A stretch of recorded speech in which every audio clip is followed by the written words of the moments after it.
चलिए बात कर लेते हैं राजधानी भोपाल की, जहां पर अंबेडकर को लेकर एक बार फिर से सियासत गर्मा गई है। कांग्रेस का प्रतिनिधिमंडल अब टीटी नगर थाने पहुंचा है, जहां टीटी नगर थाने के सामने कांग्रेस का प्रदर्शन देखने को मिला। अमित शाह पर एफआईआर करने की मांग पर कांग्रेसी डटे हुए हैं। बीजेपी आईटी सेल पर यहां एफआईआर करने की मांग कांग्रेस की ओर से की जा रही है। तो देखिए, राज्यसभा में अमित शाह की ओर से एक टिप्पणी की गई थी भीमराव अंबेडकर को लेकर, बाबा साहेब को लेकर। उसके बाद से कांग्रेस देश भर में हल्ला बोल प्रदर्शन कर रही है। चाहे हम लोकसभा, राज्यसभा या मध्य प्रदेश या छत्तीसगढ़, अलग अलग राज्यों की विधानसभा या लोकसभा की कार्यवाही की बात करें, उस समय भी जमकर हंगामा देखने को मिल रहा था। और अब कांग्रेस के कार्यकर्ता, दिग्गज नेता टीटी नगर थाने पहुंच चुके हैं और प्रदर्शन किया जा रहा है। अब अम्बेडकर को लेकर मध्य प्रदेश में सियासत गरमाई हुई है और जिस तरह से कांग्रेस का डेलीगेशन जो है राजधानी भोपाल के टीटी नगर थाने में पहुंचा है, ये देख सकते हैं जिस तरह से केंद्रीय मंत्री अमित शाह पर एफआईआर दर्ज कराने की मांग पर जो कांग्रेस के नेता हैं वो अड़े हुए हैं। पूर्व मंत्री हमारे साथ मौजूद है। सर, क्या मांगे आप थाने पहुंचे?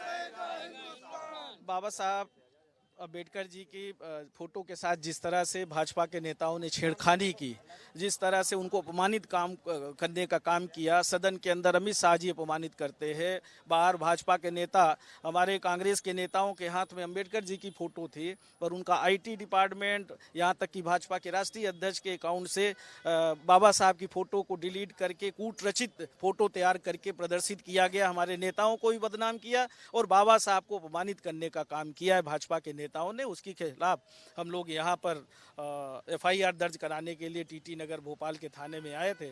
पर यहाँ जो बैठे हैं, चाहे सीएसपी साहब हो, टीआई हो, ये तो बिना भाजपा के नेताओं के इशारे के बिना तो कोई काम कर ही नहीं सकते।